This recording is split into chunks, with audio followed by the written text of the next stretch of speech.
nó cho thôn đông cho lỡ nó cho đế cơ liền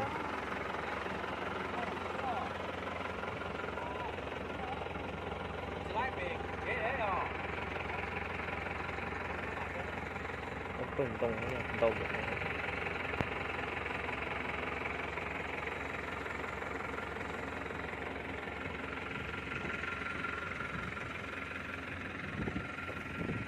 lấy lúa tên đông đầu xíu lấy lúa tên đó chứ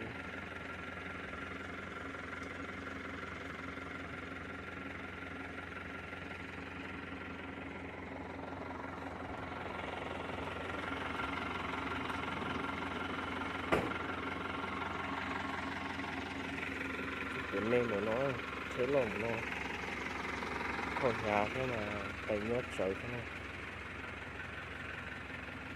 cho nên phải sai cái bé tua nè cái tua thì mềm của nó xem nè chế lôi lo nè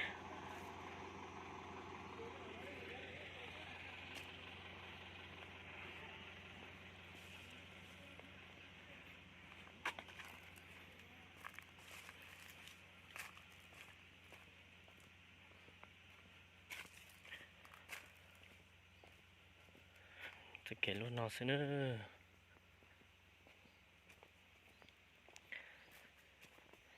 hiện tổng nó lo cơ nha rồi cơ tổng và xẻ cơ ta chỉ rồi không bự số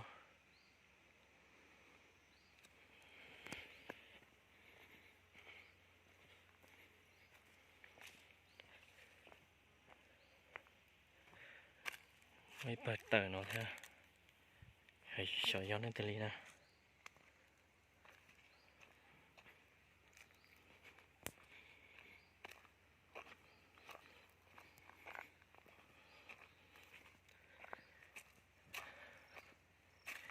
chỉ kém về liếc về té gì luôn nó xuống nó mê hành đi giờ chúng nó na chẳng lúa thế mà chơi tôi nhua thế nào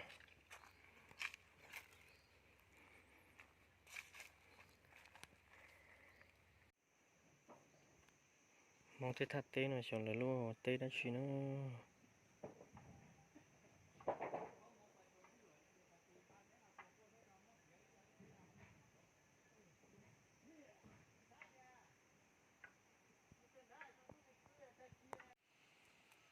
sẽ cái đã đáp thì nó giờ sẽ cái xong cho cái bé tôi nè lúc trong nó sẽ chập lại thế sẽ chập lại lưỡi lú nè như thật chặt rồi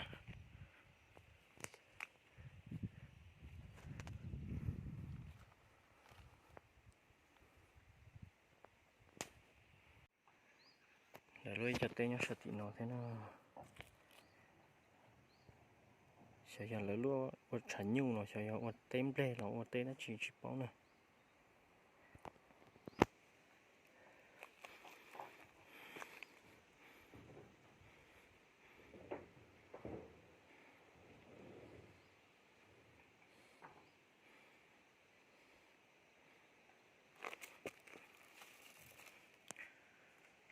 trên nhóc bờ hỏng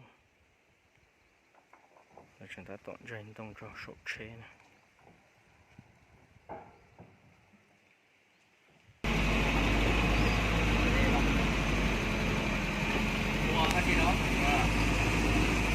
wow quậy quậy đức có cái rồi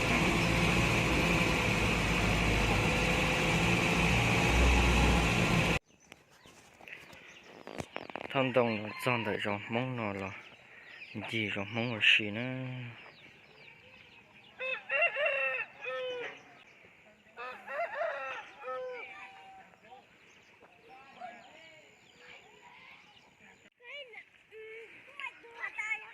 chúng mới tôi mình nhổm bôi ra tập kể nó thế này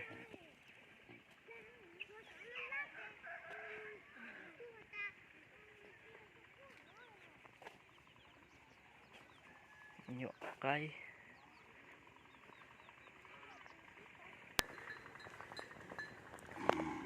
mấy tôi nhớ xin trầu của nó nè dùng cô cơ nè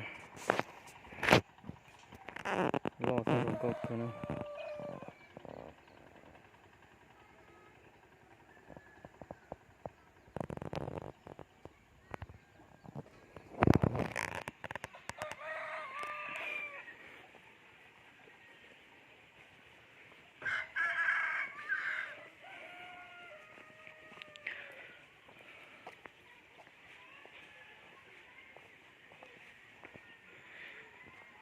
Mấy chỗ liên tàu cờ nhau con đảo nó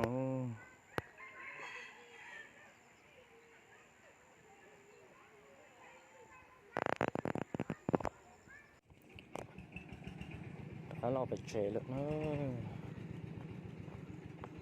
thon đồng tròn mong tả gì đó phải trẻ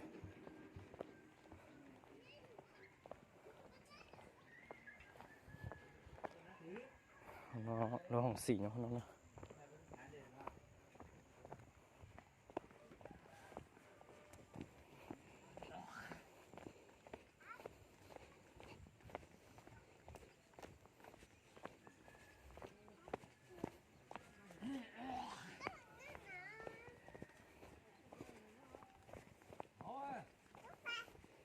Giờ nhá, có mù xe tao không nữa.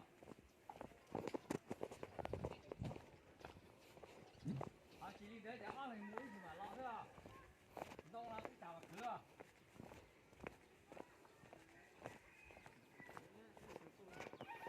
Tao không được để có ăn nào mà. Đây.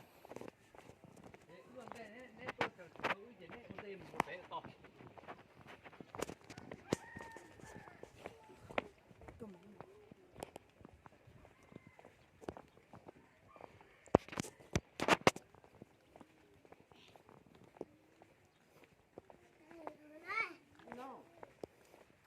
Hả? Ừ. Giờ thế chỉ có tua bé là gì mà sang bé có chỉ tua là gì? Lừng lúc tôi sai của đó. Tông là một thau. Sao có tua đó?